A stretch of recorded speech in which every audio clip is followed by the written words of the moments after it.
Good luck and all the best. Alright, saya berada sekarang ni di lubang indeks 1 guys. Di Bukit Beruntung ni guys, indeks 1-nya terletak di lubang nombor 9 guys.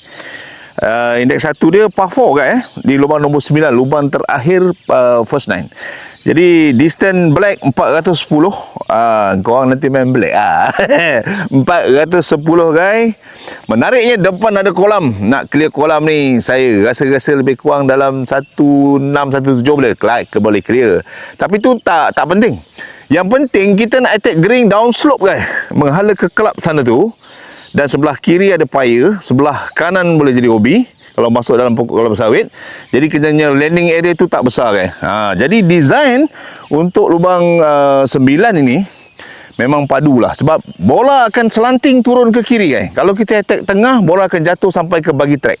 Kalau sebelum bagi track, bola akan jatuh masuk ke dalam kawasan yang agak sogi sedikit. Kena main playable sebelum masuk kawasan hazard. Okey, lepas tu ada satu longgang besar, kita kena attack green. Jadi saya nak tunjukkan kepada anda macam mana keadaan green. Dan keadaan green ni guys, keadaan green dia sebenarnya agak tricky slope dia agak kuat. Kerana apa? Kerana kita akan attack daripada distance lebih kurang 150. So kalau you miss the green, sama ada you masuk bunker sebelah depan kiri atau sebelah depan kanan. Jadi untuk main di indeks 1 ni sebenarnya nampak macam senang, tricky dia, tetapi mencabar guys. Alright. Ini antara KD-KD yang ganas guys, yang baca line tak pernah miss. Kan Syirah? Macam mana sebenarnya trickynya green di sini Syirah? Green ikut cuaca. Green ikut cuaca? Yep. Oh. Kat sini kalau pagi dia slow dan berat.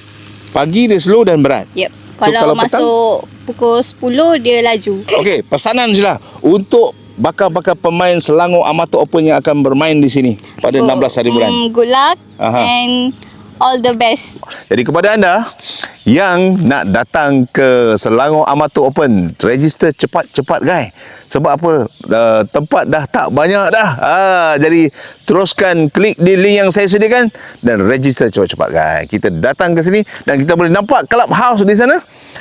Di situ adalah penginapan kita guys. Jadi penginapan anda, hotel kita disediakan di clubhouse saja guys. Jadi bayangkan dengan mudahnya anda datang sini, datang untuk tournament, praktis di driving range sebelah clubhouse, makan di bawah, tee off di sini. Jadi tumpuan kita selama 3 hari anda berada di sini adalah semata-mata untuk golf guys. Jadi itu yang terbaik.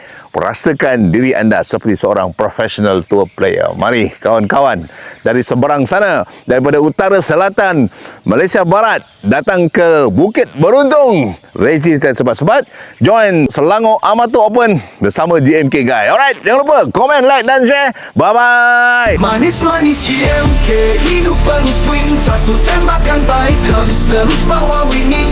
Dalam lapangan ini tak ada istilah dan setiap pukulan berarti setiap langkah penting. Makan